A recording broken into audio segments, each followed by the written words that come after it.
بسم الله الرحمن الرحیم. تاسو ټولو ته سلامونه وایم. ستړي مه شئ، درته وایم خدای مو په خیر شه لره.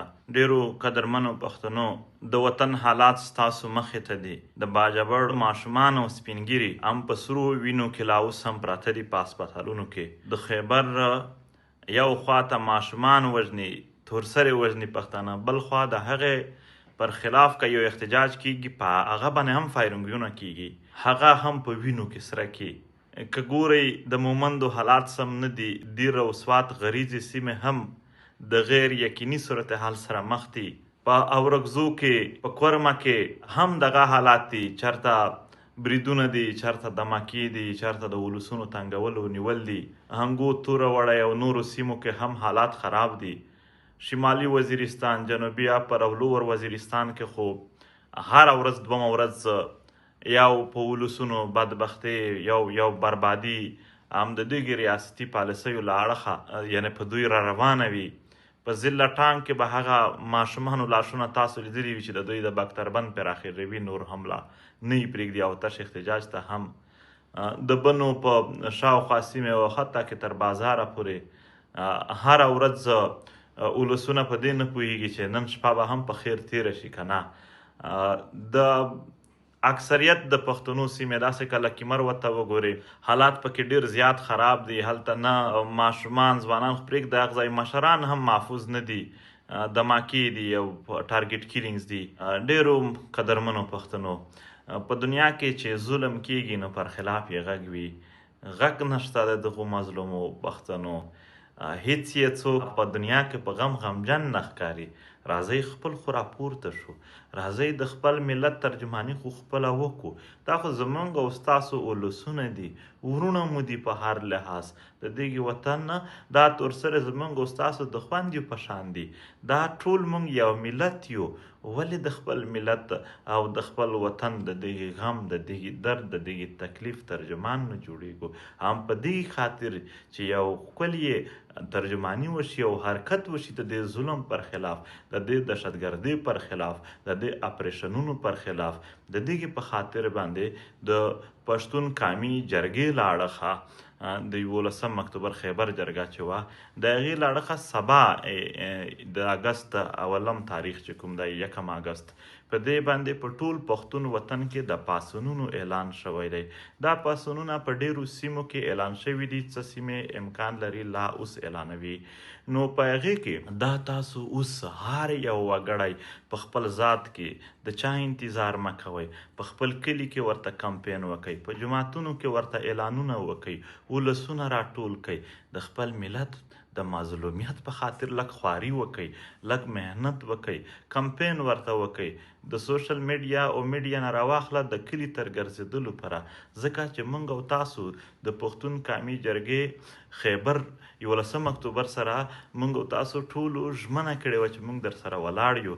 نن چې دوی څنګه اعلان وکړ، تر ټولو اول چې موږ ورسره حلف اخیستی یو، نن هم ورسره ولاړ یو. دا نن هم خپلو ملګرو ته پیغام ورکوو چې تاسو به تر ټولو زیات کوششونه کوئ. محنت او خواري شرط دی. ملتونه هسې نشي جوړېدلی چې خواري، محنت او قرباني نه وشي. د دغې په خاطر به تاسو تر ټولو کلک، تر ټولو زیات او په اول صف کې او په مرکزي کردار کې ولاړ وئ. ولې چې موږ ژمنه هم کړې ده او دا زموږ فریضه هم ده چې خپل ملت، د وطن، د ولسونو د ټولو د ژغورنو په خاطر باندې، د دوی د ښه ژوند په خاطر به موږ هر ډول هڅې کوو. نو په دې خاطر باندې هر وګړي ته بیا خواست کوو چې تاسو ټول هر وګړی په خپل کلي علاقو کې کمپین ورته وکئ. دا ټول د جمعې د لمونځ پس کیږي. په مومندو کې خاخ بازار دی، این د جمعې د لمانځه پس به هلته غونډه را جوړیږي. نو چې څومره هم د ضلع مومند کلي دي، باید ټول په شریکه ورته راشي. داسې که موږ ګورو په سوات کې په خوازاخیله بازار کې د جمعې د لمونځ پس ډایرک هلته پاڅون دی.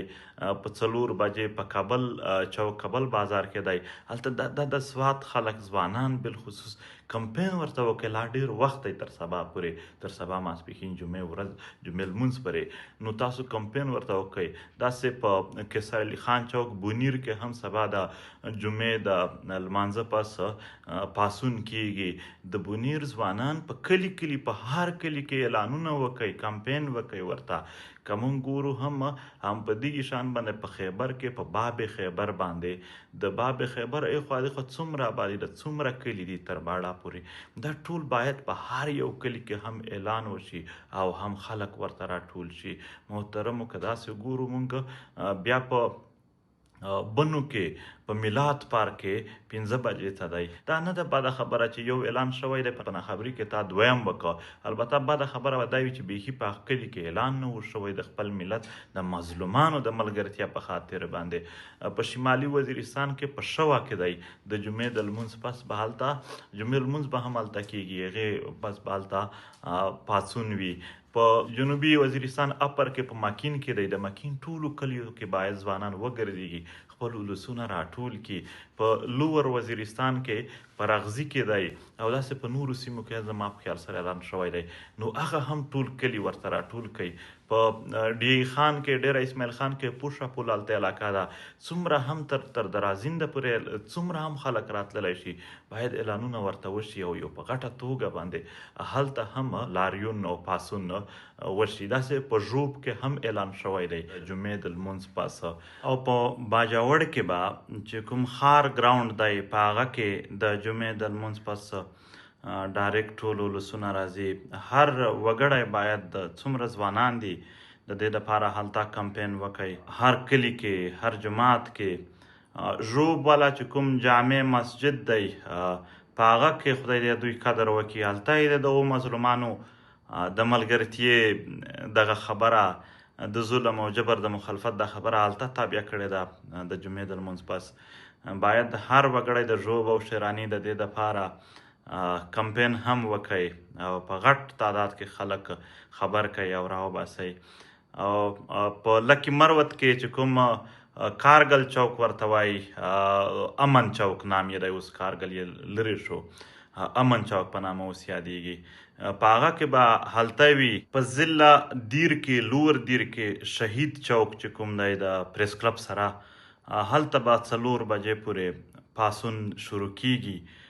باید د دیر هر ځوان هر وګړی د دې دپاره کلي په کلي کمپین وکړي، په جماعتونو کې اعلانونه وکړي چې ولسونه د خپل مظلوم ملت او د خپلې خاورې په خاطر راووځي او دغه یو د ټول قام او ملت متحد پاسون چې په هر ځای کې کیږي چې هغه کامیاب شي او د ملت غږ جوړ شي. کیدای شي زما نه هیر شوی وي یو نیم ځایه، خو بیا به بیرته د دغې په حواله سره په سوشل میډیا باندې زموږ چې څومره د تحریک پیجز دي، ملګري دي، دا ټول به یو چې اعلان دی هغه ټول شریکوو در سره. او یوازې دا د پی ټي ایم نه، چونکې د پښتون قامي جرګې سره ټولو وعده کړې وه، موږ په ټولو غږ کوو چې باید چې څومره هم دي هم چې هغې دپاره خواري وکړي، محنت وکړي. همدغه ګیله وه د خلکو چې دا اوس حالات سخت دي، باید پښتون قامي جرګه یو اعلان وکړي. اعلان یې وکړو. اوس که څوک هم په دې کې رښتونی وي په دې دعوا کې چې پښتون قامي جرګه اعلان ولې نه کوي، نو اوس خو اعلان کړی دی، هغه ورسره ودرېږي. او که څوک رښتونی نه وي، یوازې ډرامې کوي او یوازې دغه شیان د پیغورونو د منفي خبرو د پښتنو په منځ کې خپل منځي جنګونو یا لږ څه جوړ اتفاق خرابولو په خاطر کوي، نو دغو خلکو منفي خلکو مخکې هم دا کړي دي، آینده به هم کوي. باید هغې نه زموږ ولسونه اثر اخلي هم نه، موږ وینو چې هېڅ اثر هم د دغو منفي خلکو نشته دی.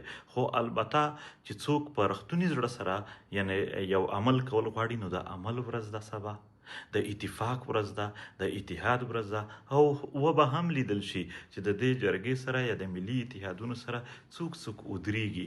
نو اول موږ په خپل تحریک غږ کوو، بیا یې په ټول ملت کوو چې د دې سبا پاسونونو لپاره به هم خواري کوي، هم محنت کوي، هم په مکمله توګه به په دې کې ګډون هم کوئ.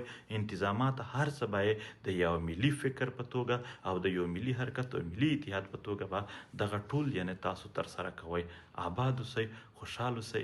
خدای دې وکړي چې موږ ته د خپل وطن د خپلې خاورې د لویې عظیمې خپلواکۍ جوړولو دپاره خدای پاک فکر، عمل او هر هغه توان راکړي چې کوم د دې د جوړولو دپاره پکار وي.